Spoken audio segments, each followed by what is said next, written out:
గత సంవత్సరం వైఎస్ఆర్సీపీ హయాంలో ఇదే పంట 29,000 రూపాయలు, కేజీ 29 రూపాయలు. వైఎస్ఆర్సీపీ ప్రభుత్వం ఉన్నంత కాలం మామిడి పంటలు ఇదే చిత్తూరు జిల్లాలో 22 రూపాయల నుంచి 29 రూపాయలకు రైతులు అమ్ముతున్నారు.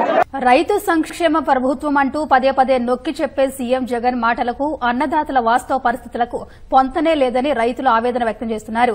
ప్రకృతి ప్రకోపాలను సైతం తట్టుకోగలుగుతున్న మామిడి రైతులు సర్కారు కొట్టే దెబ్బలకు వెలవెల్లాడిపోతున్నారు. బీమా లేక, కవర్లపై రాయితీ రాక, గిట్టుబాటు ధర లభించక అవస్థలు పడుతున్నారు. అంతా ఎంత కాదండి మా పరిస్థితి. అసలు మా గవర్నమెంట్ ఏమీ కూడా ఎక్కడా కూడా ఈ మామిడి రైతుల గురించి మాట్లాడింది లేదండి. ప్రభుత్వం గిట్టుబాటు ధరలు లేవండి. అసలు మెయిన్ కారణం అది. మరి రైతాంగం ఈ రోజు 50 నుంచి 60 వేలు పెట్టుబడి పెట్టి ఒక రైతు ₹1,00,000 పైన వస్తాయని ఆశతో ఉండి ₹1 కూడా రాకపోవడం చాలా మంది ఏం చేయాలో తెలియని పరిస్థితిలో ఉన్నారు. అది కాస్త ₹12, ₹10, ₹7 వచ్చాయి. మొత్తం జిల్లా వ్యాప్తంగా అంతా సిండికేట్ అయిపోయారు. వాళ్ళు ఊరు పట్టించుకోవట్లేదు. 8,000 రూపాయలు చొప్పున 12,000 రూపాయలు కొన్నారు. ఇప్పుడు వాళ్ళు కూడా దాన్ని పడగొట్టడం జరిగింది. జగన్మోహన్ రెడ్డి గారిని ఒకటే అడుగుతున్నాం, ఏదైనా మామిడికాయల సంబంధించిన గిట్టుబాటు ధరల విషయంలో కూడా ప్రభుత్వం ఏమీ పట్టించుకోవట్లేదు. చిత్తూరు జిల్లాలో రైతుల పరిస్థితి మరింత దయనీయంగా ఉంది.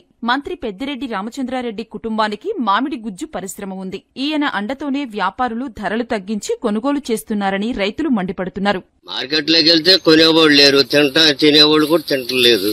ఇక్కడ 10-20 వేలు చెప్తాడు, ఆడికి వెళ్ళాక 10,000 అంటాడు. టన్ను 4,000 అంటే మాకు చెట్టుకొచ్చే రాదు. కంప్లీట్ మార్కెట్ ని కిందికి దింపుతున్నారు అన్న ఇంప్రెషన్ కలిగింది from my understanding of last 1.5 months.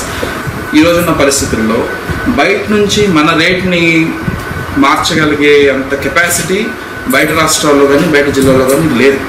చేస్తే మన వాళ్ళు అమ్మాలా, చేస్తే మన వాళ్ళే క్రాసింగ్ చేయాలి. అంతకు మించి బయట నుంచి రావటం కానీ స్టాక్ బయట నుంచి క్రాసింగ్ కానీ లేదు. లెట్ ఇస్ నాట్ ఇప్పుడు ఈ రోజు ఐ థింక్ 10:30-11 అని చెప్తున్నారు. వాళ్ళు నేను ఇందాక జస్ట్ వచ్చేప్పుడు కృష్ణగిరితో మాట్లాడుతున్నాను, వాళ్ళు కూడా 11లోనే ఉన్నారు.